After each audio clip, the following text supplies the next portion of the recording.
हे हे hello. आज हम लोग करने जा रहे हैं वेलकम टू बैजनीस खोखा। आज हम लोग करने जा रहे हैं, क्या करने जा रहे हैं? डीएनए का function and function. Structure. DNA का फंक्शन करने जा रहे हैं आज हम लोग। Welcome to business Khokha. Today we have with us Mrs Seema Kaur हमारे साथ हैं आज। हम लोग प्रोटीन वाला कर चुके हैं, अब हम ये डीएनए वाला करेंगे। ये सारी पीडीएफ्स आपको हमारे डिस्कॉर्ड सर्वर पे मिल जाएंगी। Shout out to Mrs Mr Desai, I don't know what that is. Miss Vriddhi. Respected Desai Vriddhi के फ्रॉम सदर कृषि नगर।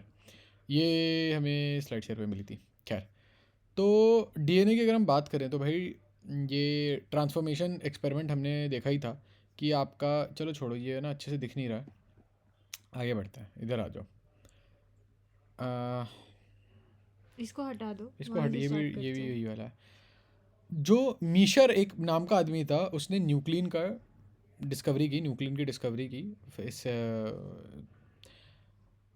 फर्स्ट सेल से। पस सेल से। अच्छा, पस सेल से। और फिर बाद में इन्होंने protein he separated into a protein and N acid molecule.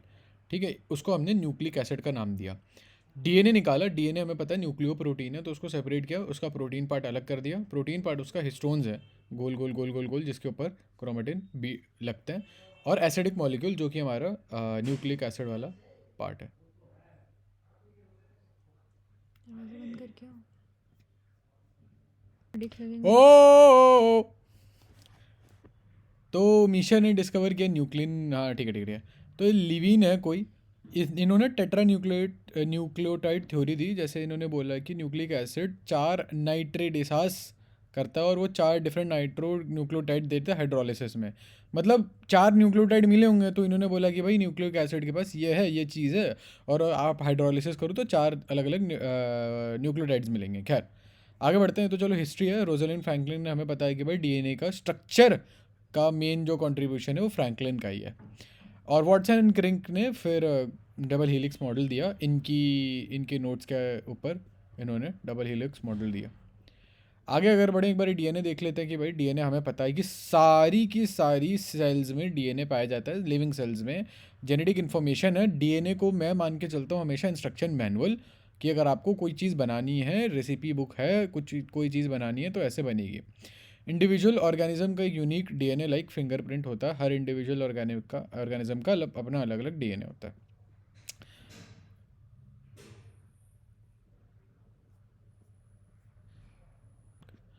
खैर, मूविंग ऑन। तो इट कंटेन फॉस्फोरस, फॉस्फेट की फॉर्म में। डी डीएनए की फुल फॉर्म ही होती है डीऑक्सी राइबो न्यूक्लिक एसिड। ये जेनेटिक इन्फॉर्मेशन के लिए कोड करता है। ठीक है, ज़्यादा डीएनए मॉलिक्यूल्स डबल स्टैंडर्ड हीलिसिस होते हैं। और डबल स्टैंडर्ड हीलिसिस का क्या मतलब होता है? जैसे स्प्रिंग नहीं होता गोल गोल गोल गोल घूमता हुआ, वैसे ही स्प्रिंग गोल गोल घूमता हुआ, बस डबल स्टैंडर्ड। यानी कि 2 स्प्रिंग घूम रहे हैं हर मॉलिक्यूल में। 2 लॉन्ग बाईपॉलीमर, जैसे मैंने बोला स्प्रिंग है लंबे लंबे से, उनमें GATC, ये 4 न्यूक्लियोटाइड हैं। न्यूक्लियोटाइड हैं ये 4 अलग अलग, इनसे वो पूरा स्प्रिंग बना हुआ है। और ये बायोलॉजिकल इंफॉर्मेशन स्टोरेज है, बस और कुछ नहीं है। अब आगे बढ़ते हैं एक बारी। ये आप बता दो चलो। डीएनए स्टैंड करता है, सबको पता है, deoxy. D is for deoxyribo, and N is for nucleic and A is for acid. तो डीएनए टर्म दी थी जैकरस ने। डीएनए एक बायोपॉलीमर है जिसमें एक न्यूक्लियोटाइड है। न्यूक्लियोटाइड है और न्यूक्लियोटाइड उसका मोनोमरिक यूनिट है, मतलब बहुत सारे न्यूक्लियोटाइड्स मिलकर एक डीएनए बनाते हैं।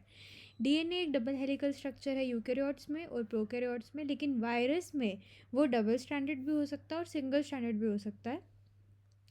और या तो मोनोपार्टीट की तरह प्रेजेंट हो सकता है या तो मल्टीपार्टीट की तरह प्रेजेंट हो सकता है। ठीक है, यूकेरियोट्स में डीएनए न्यूक्लियस में प्रेजेंट होता है और न्यूक्लियर मेम्ब्रेन से सराउंडेड होता है। प्रोकैरियोट्स में डीएनए न्यूक्लियोइड रीजन में प्रेजेंट होता है और साइटोप्लाज्म के, और उसमें कोई न्यूक्लियर मेम्ब्रेन नहीं होती। वायरस में डीएनए कोर में प्रेजेंट होता है और वो एक प्रोटीन लेयर से सराउंडेड होता है जिसको हम कैप्सिड बोलते हैं। Okay, moving on to the next part. Next is कि बेसिकली डीएनए है क्या, व्हाट इज दिस डीएनए। जैसा कि हमने देखा कि डीएनए डाईऑक्सी राइबोन्यूक्लिक एसिड है, ये एक हेरिडिटरी मटेरियल है ह्यूमंस में, जो कि बाकी सारे ऑर्गेनिजम्स में भी होता है, और हर सेल एक पर्सन की बॉडी में सेम डीएनए उसमें होता है, मतलब जितने भी सेल्स आपकी बॉडी में है सब में सेम डीएनए है। अब ये लोकेटेड कहाँ पे है? ये सेल के न्यूक्लियस में है, ठीक है, और ये माइटोकॉन्ड्रिया में भी पाया जाता है। अगर आप प्लांट हो तो आपके क्लोरोप्लास्ट में भी ये पाया जाएगा। स्ट्रक्चर की अगर हम बात करें तो ये राइट हैंड का डबल हीलिक्स है, ये देखो अच्छे से लिखा नहीं है, बट कोई बात नहीं, हम नेक्स्ट स्लाइड में देख लेंगे। आप इतना ये बात ध्यान रखना कि हीलिक्स है, डबल हीलिक्स है, ठीक है, 2 स्ट्रैंड हैं तो डबल हीलिक्स है। हीलिक्स आपको ऐसा गोल गोल गोल गोल गोल गोल स्ट्रक्चर है राइट हैंडेड का। हाँ, ये हीलिक्स है, तो चलो इन्होंने डबल बना दिया, मैं तो सिर्फ एक का बात कर रहा था। अब क्या क्या है, हर स्ट्रैंड में शुगर फॉस्फेट बैकबोन है, और वो अटैच्ड होता है नाइट्रोजनस बेसिस से, और ये दोनों एक दूसरे से कनेक्टेड हैं। ये दोनों जो स्ट्रैंड हैं एक दूसरे से कनेक्टेड हैं हाइड्रोजन बॉन्डिंग से। हाइड्रोजन बॉन्डिंग किसके बिटवीन है वो हम देखेंगे। डीएनए का ये मेन स्ट्रक्चर है। एक आपका डीऑक्सीराइबोज है, पेंटोज शुगर है, ये देखो पेंटोज यानी कि 5। एक आपका बेस है, नाइट्रोजनस बेस है, ये अलग अलग 4 अलग अलग बेस होते हैं यहाँ पे, और एक फॉस्फेट ग्रुप है, ठीक है। ये आपका डीएनए है। अभी डीएनए में भी जब हम प्राइम नंबर्स का यूज़ करते हैं, जैसे हम देखते हैं 5 प्राइम एंड 3 प्राइम एंड, तो वो इसलिए यूज़ करते हैं क्योंकि ये तो आपके 1 2 3 4 नंबरिंग हो जाएगी, फिर यहाँ पर भी आप अलग से नंबरिंग ना करनी पड़े, इसलिए आप 1 प्राइम 2 प्राइम 3 प्राइम 4 प्राइम ऐसे ऐसे नंबर करते हैं, जो भी जहाँ पर भी जो भी प्राइम नंबरिंग वगैरह हो रही हो। अब ये शुगर की बात करते हैं। ये भाई आपका राइबोज है, आरएनए में पाई जाएगा। ये डीऑक्सी राइबोज है। यहाँ पे एक ही फ़र्क है कि एक जगह आपका ओएच ग्रुप नहीं होगा। वो कौन सी जगह है शिवा जी? 2 प्राइम, ठीक है। प्राइम का याद रखना, कल परसों हमारे प्रोफेसर ने पूछा था कि प्राइम क्यों यूज़ होता है।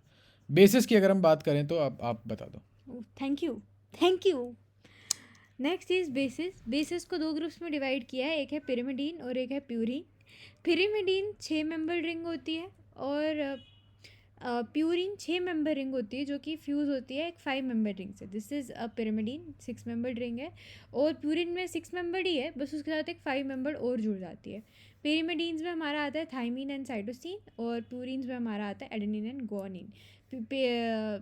अगर पिरिमिडीन और एक होता है दैट इज़ यूरेसिल, बट वो हमारा आरएनए में प्रेजेंट होता है, ठीक है।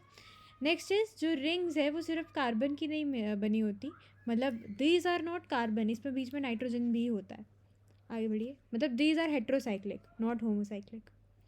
Now coming to chemical structure of DNA and RNA, मतलब बताया इन्होंने यहाँ पर। सबसे पहले हम आरएनए की अगर बात करें तो जैसा कि अभी इन्होंने बताया कि सी जो कार्बन होते हैं शुगर में, उनको 1 प्राइम से 5 प्राइम तक नेम किया जाता है, ठीक है। ये आपका 5 प्राइम एंड है और ये आपका 3 प्राइम एंड है। अब हम देखते हैं कि ऐसा क्यों होता है। देखो, ये तो आपका फॉस्फेट ग्रुप है नॉर्मल, ठीक है, ये आपकी शुगर है। अब ये आरएनए है तो इसमें ऑब्वियसली राइबोन्यूक्लिक शुगर है, इसमें ऑक्सी ग्रुप है यहाँ पर, वो जुड़ा हुआ है, ठीक है। तो ये 5 प्राइम एंड इसको इसलिए बोलते हैं क्यों? क्योंकि ये देखिए, ये वाला जो कार्बन है 5 प्राइम फॉस्फेट इससे जुड़ा हुआ है, that is why this is called as 5 prime end, ठीक है। और again you have phosphate sugar phosphate sugar phosphate sugar, और बेस यहाँ पर जुड़े हुए हैं इनके साथ साथ ऐसे, ठीक है। ये आपकी बैकबोन है और बेस आपके ऐसे ऐसे लगे हुए हैं, ठीक है। बेस आपके 1 प्राइम पोजीशन पे लगे होते हैं, ठीक है। और ये 3 प्राइम एंड क्यों है? अब यहाँ पर 3 प्राइम एंड इसको इसलिए बोलते हैं क्योंकि ये जो आपका 3 प्राइम एंड है ये यहाँ पर फ्री है, फ्री है ये, ओके। और then if you talk about DNA में बस एक ही डिफरेंस है कि यहाँ पे OH की जगह आपका खाली H लगा हुआ है, ठीक है। और ये बेस है, आगे इसके साथ और एक बेस जुड़ा हुआ होगा, and then you will have 1 more sugar phosphate backbone. और अब न्यूक्लियोटाइड और न्यूक्लियोसाइड का मैं बता ही देती हूँ यहाँ पर, ठीक है। Why are you so silent? Say something, are you understanding और यस आउट? यस, नहीं नहीं नहीं, आप बोलो बोलो। न्यूक्लियोटाइड, अब न्यूक्लियोटाइड क्या होता है? दोनों चीज़ें मिला के, यानी तीनों चीज़ें मिला के, फॉस्फेट शुगर और बेस, तीनों चीज़ें मिला के आपका क्या बनाती है? न्यूक्लियोटाइड। और nucleoside is your only sugar and base, मतलब फॉस्फेट नहीं होता, माइनस फॉस्फेट इज़ न्यूक्लियोसाइड। चलो जी, अब आपके बेसिस हैं पिरिमिडीन्स और प्यूरिन्स। आपके प्यूरिन्स में मोटा मोटा होता है, 2 2 रिंग होती हैं। एडेनिन आपका गुआनिन है और एडेनिन है, और साथ ही आपके पिरिमिडीन से uracil, cytosine, thymine. Ideal world में आपको स्ट्रक्चर याद होने चाहिए, बट मेरे को दिस तो इज़ याद वेरी नहीं इजी, रहते। याद कर लो आप। मैं आपको बताती हूँ कैसे। देखो, यूरेसिल और थाइमिन का तो आप सिंपल समझ लो कि थाइमिन में एक मिथाइल होता है, यूरेसिल में मिथाइल नहीं होता। आ गया। ठीक है। साइटोसिन में क्या होता है कि साइटोसिन में आपका जो जैसे यूरेसिल और थाइमिन में देखो दो दो ऑक्सीजन है, ठीक है। लेकिन साइटोसिन में आपका एक ही ऑक्सीजन है, दूसरे ऑक्सीजन की जगह आपका NH2 है, ठीक है। तो साइटोसिन में NH2 आपका आ जाता है, ठीक है। इसमें CH3 है और इसमें ये है कि दो आपके ऑक्सीजन है, ठीक है।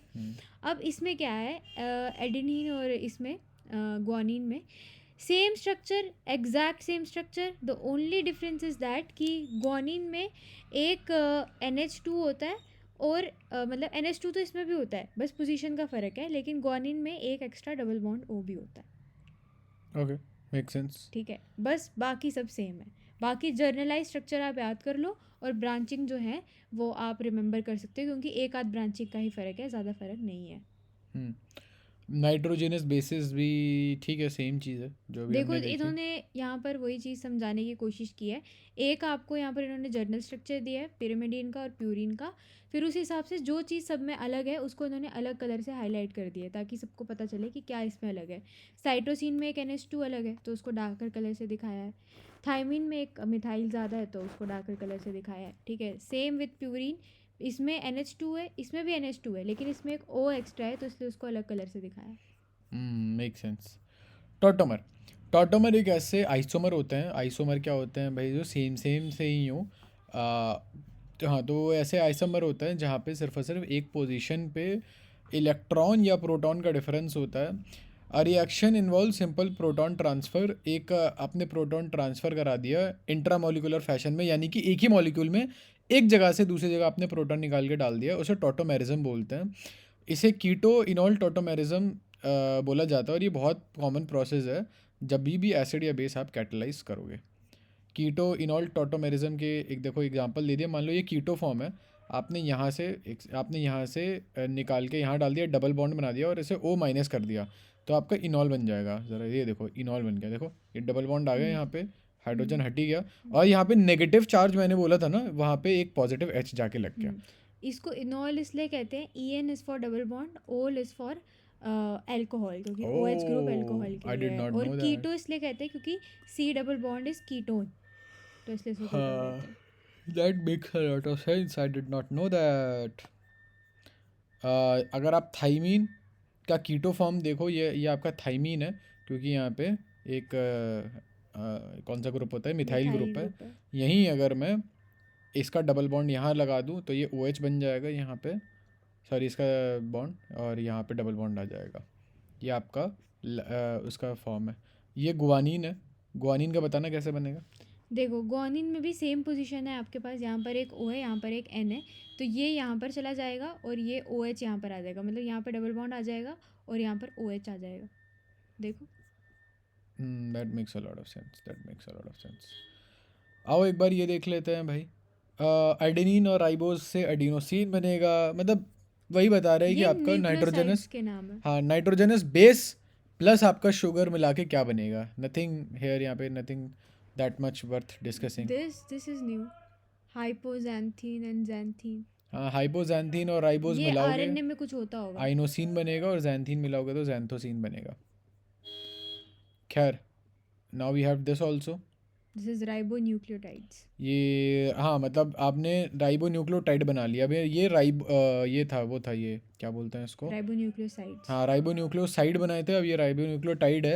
यानी कि हमने राइबो न्यूक्लियोसाइड के अंदर एक इनऑर्गेनिक फॉस्फेट डाल दिया, तो इससे एडिनोसिन मोनोफॉस्फेट बन गया, आपका गुआनोसिन मोनोफॉस्फेट बन गया, so on so on so on so on so on.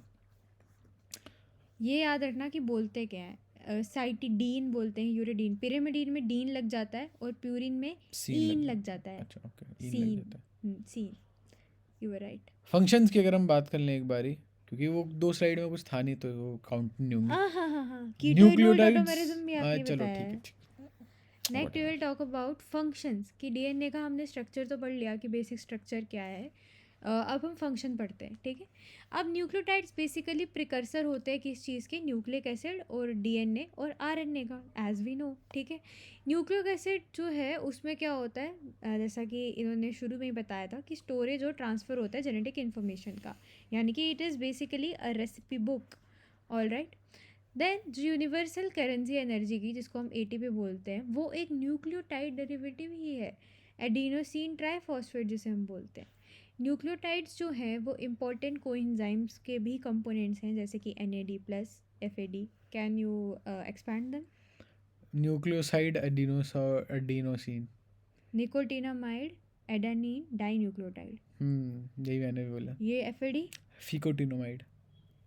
Flavin adenosine dinucleotide. तो ये मेटाबॉलिक रेगुलेटर्स हैं, जैसे कि कैम्प और GMP भी आते हैं। ये कैम्प और GMP पता है? Cyclic adeno mono phosphate. पॉन और गे मेल पॉन, कॉक गे मेल पॉन। Okay, next is DNA must be stable.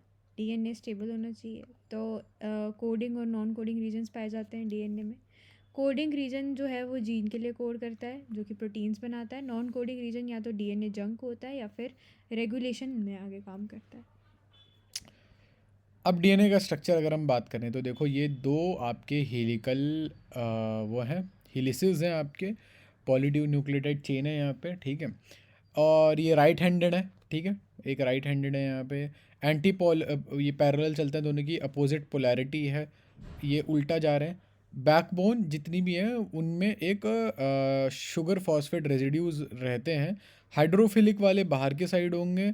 ये तो खैर इस स्ट्रक्चर में नहीं पता चलेगा आपको, इस वाले में वो 3D स्ट्रक्चर में पता चलेगा। हाइड्रोफिलिक साइड बाहर रहती है और हाइड्रोफोबिक साइड अंदर रहती है। ये 3D स्ट्रक्चर की बात है, यहाँ पे नहीं है।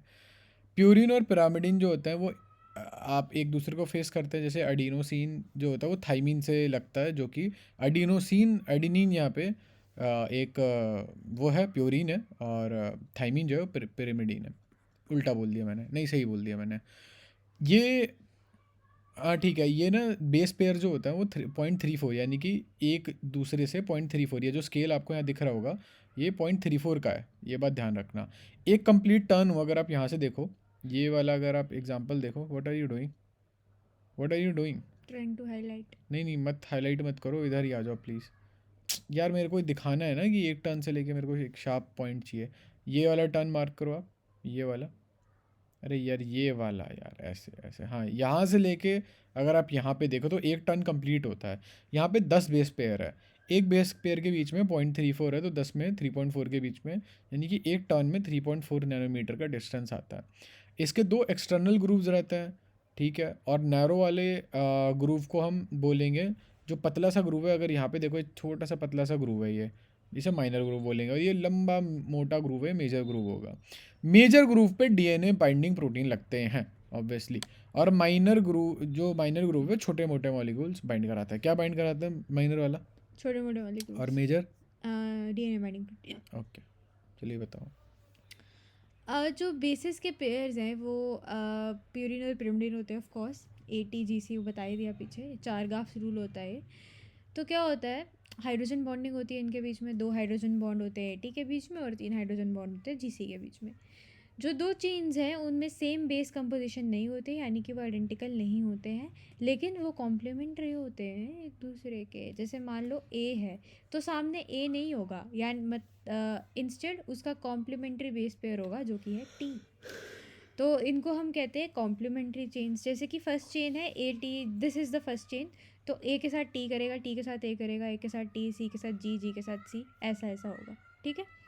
लेकिन एज यू कैन सी कि इसमें टोटल नंबर ऑफ A और T सेम होगा, टोटल नंबर ऑफ C और G सेम होगा। जैसे आप देखो यहाँ पर कितने मतलब अगर 4 A हैं तो 4 ही T हैं, अगर 4 C हैं तो 4 ही G, ठीक है।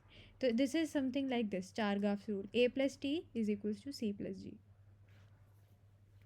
ओके, डीएनए डबल हीलिक्स है, वही सेम चीज़ बता दिया। आपके पास शुगर फॉस्फेट का बैकबोन है। अगर मैं आपको ये दिखाऊं तो ये आपका शुगर, बस ये नहीं ये वाला नहीं, बस ये वाला शुगर फॉस्फेट है, ये और ये वाला है। फॉस्फेट को भी तो इंक्लूड करो। यार यहाँ पे आओ, कलर चेंज करो पहले तो कोई और प्लीज़। यहाँ आओ, ये शुगर फॉस्फेट का बैकबोन है, ठीक है, ये शुगर फॉस्फेट का बैकबोन है। फिर नाइट्रोजनस बेस एक दूसरे से लगे हुए हैं किस चीज़ से, हाइड्रोजन हाइड्रोजन बॉन्ड बॉन्ड। से, और ये एंटी पैरेलल में क्योंकि कॉम्प्लीमेंट्री है, वो तो हमें पता ही है। यहाँ पे कुछ ऐसा है नहीं, यहाँ पे भी कुछ ऐसा है नहीं बताने लायक। यहाँ पर भी कुछ ऐसा नहीं है। ए डी एन इज, अब चलो बताओ, आप ही बताओ। हाँ, थैंक यू थैंक यू एक ही चीज़ थैंक यू। बताइए, एक ही चीज़ बताइए मैंने। तो मैंने भी यही चीज़ बताई थी, डिसरिस्पेक्टफुल निगाह। Sorry. Now we have ADNA। यहाँ पे हम DNA के टाइप्स पढ़ेंगे। कुछ होते हैं A, B और Z। 3 मेरे को पता है, अगर कोई और निकल आए तो मुझे मत मारना, ठीक है। ADNA जो होता है वो बहुत one of the many possible helical structure है DNA का, ठीक है। तो ये मोस्ट एक्टिव होता है अलॉन्ग विद अदर फॉर्म्स। इसका हीलिक लेफ्ट हैंडेड साइड होता है। लेफ्ट हैंडेड, लेफ्ट हैंडेड मतलब कि ये ऐसे चलता है। लेफ्ट हैंडेड मतलब उल्टा ही कि चलता ऐसे है। चलता है, हाँ, ठीक है। और ये शॉर्टर होता है और मोर कम्पैक्ट हेलिकल स्ट्रक्चर होता है। जैसे कि ये देखो, ये देखो कितना कॉम्पैक्ट है, यहाँ पर देखो ऐसे, ठीक है। और ये सिर्फ डिहाइड्रेटेड सैंपल्स में होता है DNA के, जो कि क्रिस्टलोग्राफी एक्सपेरिमेंट्स में यूज़ करते हैं। यानी कि ये एक्चुअल में प्रेजेंट नहीं होता है, सिर्फ डिहाइड्रेटेड सैंपल्स में प्रेजेंट होता है। और कुछ कुछ में ये एक्टिव भी होता है। नाउ मूविंग ऑन, इसका स्ट्रक्चर कैसा होता है। ADNA सिमिलर, मतलब थोड़ा बहुत BDNA के सिमिलर होता है। इसमें BP बेस पेयर पर रोटेशन का नंबर थोड़ा सा ज़्यादा होता है। जैसे उसमें 10 बेस पेयर था पर रोटेशन, और इसमें स्मॉल मतलब स्मॉलर होता है, ठीक है। राइस। हाँ, स्मॉलर राइज होता है। अब देखो, इसका इंक्रीज़ होता है, इसलिए इसकी टाइटर रोटेशन एंगल भी होती है। मेजर ग्रूव डीप होगा और शैलो माइनर ग्रूव होगा, ठीक है। और कन्फर्मेशन जो है लो वाटर कंसनट्रेशन में ज़्यादा फेवर की जाएगी, तभी ये डिहाइड्रेटेड जगहों पे ज़्यादा प्रेजेंट होता है। जहाँ पर ज़्यादा सॉल्ट कंसनट्रेशन होगी या फिर जहाँ पे ज़्यादा अल्कोहल होगा, वहाँ पर ये ज़्यादा प्रेजेंट होगा, ठीक है। जो DNA स्ट्रक्चर है इस केस में वो A फॉर्म में चेंज कर जाएगा। मतलब अगर आप BDNA को,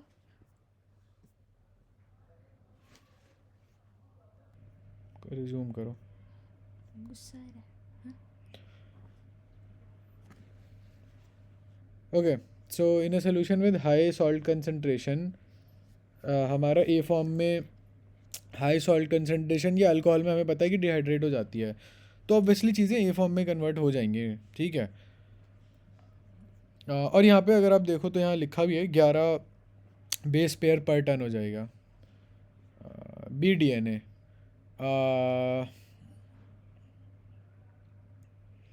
ठीक है, तो ये बहुत ज़्यादा सबसे ज़्यादा कॉमन DNA कन्फर्मेशन है।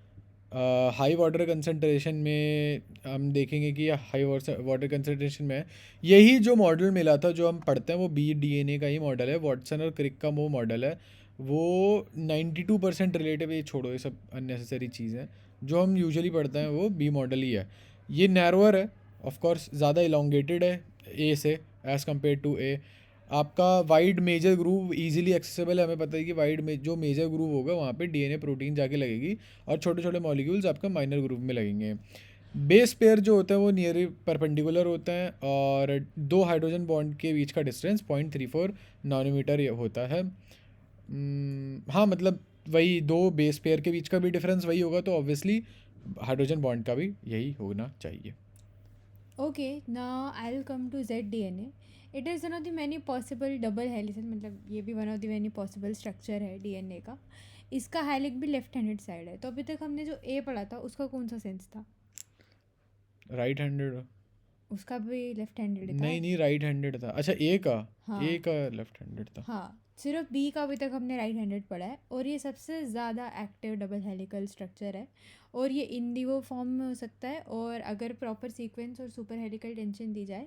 लेकिन इसका फंक्शन अब तक हमें उतना पता नहीं है कि क्या है इसका फंक्शन। बढ़ना ज़रा आगे वाले साइड पर।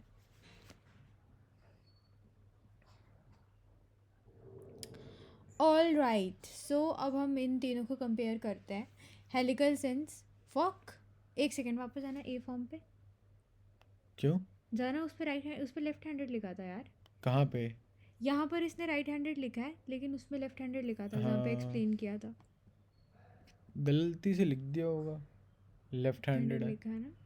गलती से कहीं ना कहीं गलती हुई होगी, वी विल कहाँ गेट गलती बैक हुई टू है? इट। कोई बात नहीं, इनसे कहीं ना कहीं लिखने में गलती हो गई होगी, कोई बात ऑल नहीं। राइट, तो वी विल एज्यूम कि यहाँ पर लेफ्ट हैंडेड ही है अभी के लिए, या फिर we should not assume, we will come to this.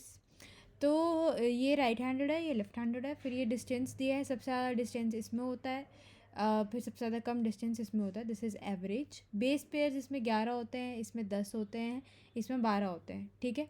और ये सब वैसे याद करना इतना इंपॉर्टेंट नहीं है, this is also not important. So let's move on to next one. ये बस इसके स्ट्रक्चर दे रखे हैं, this is also the structure. हाँ, ये राइट हैंडेड ही होगा, ये राइट हैंडेड ही होगा, क्योंकि ए और बी का देखो सेंस बिल्कुल सेम है, इसका थोड़ा डिफरेंट है ना। Could be. क्योंकि इसमें ऊपर वाली साइड लेफ्ट हैंडेड है। खैर चलो कोई बात नहीं, ये आपके डायरेक्शन दे दिए, और लेट्स सी कुछ और बचा है कि नहीं। Okay, we are left with a few things. ये हैंग कर रहा है। ओके, डीएनए डीनेचुरेशन क्या होता है? तो डीएनए डीनेचुरेशन होता है जब ये दोनों स्ट्रैंड्स खुल जाती हैं, हीट के टाइम पे ये दोनों स्ट्रैंड्स खुल जाती हैं, और कुछ नहीं है। यहाँ पे टेम्परेचर बढ़ाओगे तो ये दोनों की, ये टीएम जो होता है मेल्टिंग पॉइंट है, ये वो वाला पॉइंट है जहाँ पे आपकी 50% डीनेचुरेशन हो गई है, ये वो वाला पॉइंट है। 50% डीनेचुरेशन का पॉइंट ये है। और कुछ है यहाँ पे? देर इज़ नथिंग मोर और लेस, और कुछ है नहीं यहाँ पे। खैर, हाइपरक्रोमिक इफेक्ट बताओ। हाइपरक्रोमिक इफेक्ट इज़ की एब्जॉर्बेंस इंक्रीज़ हो रही है किसी मटेरियल की, ठीक है। इसकी सबसे ज़्यादा फेमस एग्जांपल है डीएनए। तो क्या होता है जब डीएनए डुप्लेक्स डीनेचर हो जाता है, तो जो यूवी एब्जॉर्प्शन है उसकी वो इंक्रीज़ हो जाती है, ठीक है। जैसे मान लो जब दो हमारे डीएनए स्ट्रैंड है, जब ये सेपरेट हो रहे हैं, ठीक है। सही करो आप यार, सही करो। हटाओ मैं, हाँ चलो बताओ। जब आपके आप बता दो। मैं ही बता रहा हूँ। देखो, तो आपकी मटेरियल की जब ऑप्टिकल डेंसिटी बढ़ती है, तो absorbance is the optical density, ये बढ़ती है। इसका, इसे हाइपरक्रोमिक इफेक्ट बोलते हैं। इसका सबसे एग्जांपल है डीएनए। डीएनए जब का जो डुप्लेक्स है वो डीनेचर कर जाता है, तो वहाँ पे इसका यूवी अब्जॉर्प्शन इंक्रीज़ हो जाता है। यूवी, जो भी यूवी लाइट्स वगैरह जो डीएनए अच्छे से अब्जॉर्ब कर पाता है जब डीएनए स्ट्रैंड सेपरेट हो रहे होंगे, या तो वो हीट से सेपरेट हो या डिनेचुरेशन से, पीएच से होते हो। और इसे ही हाइपर क्रोमिक इफेक्ट बोलते हैं। कंक्लूजन क्या है कि जो सेकेंडरी स्ट्रक्चर है डीएनए का वो इम्पॉर्टेंट है बहुत सारे इवेंट्स में, सेलुलर लाइफ के, replication, transcription, regulation of expression, और बहुत सारे जीन्स जो हैं वो डीएनए स्ट्रक्चर पे डिपेंड करते हैं। रिकॉम्बिनेशन जो है उससे रीअरेंजमेंट होती है जीन्स का, जिसकी वजह से वहाँ पर एक अनयूजुअल स्ट्रक्चर बन सकता है, जिसको हम हॉलीडे स्ट्रक्चर भी कहते हैं, ठीक है। और डिफरेंट काइंड्स ऑफ म्यूटेशन आ सकती हैं स्पेसिफिक डीएनए स्ट्रक्चर की वजह से। That's it. ठीक है, तो इसी के साथ साथ हमने function and structure of DNA भी देख लिया है। हमने प्रोटीन का देख ही लिया है, आपको हमारे वो बायोकेम वाले प्लेलिस्ट में होपफुली मिल जाएगा। Yep. इसके साथ साथ मिलता है हम आपसे नेक्स्ट वीडियो में। Okay, bye bye, best of luck.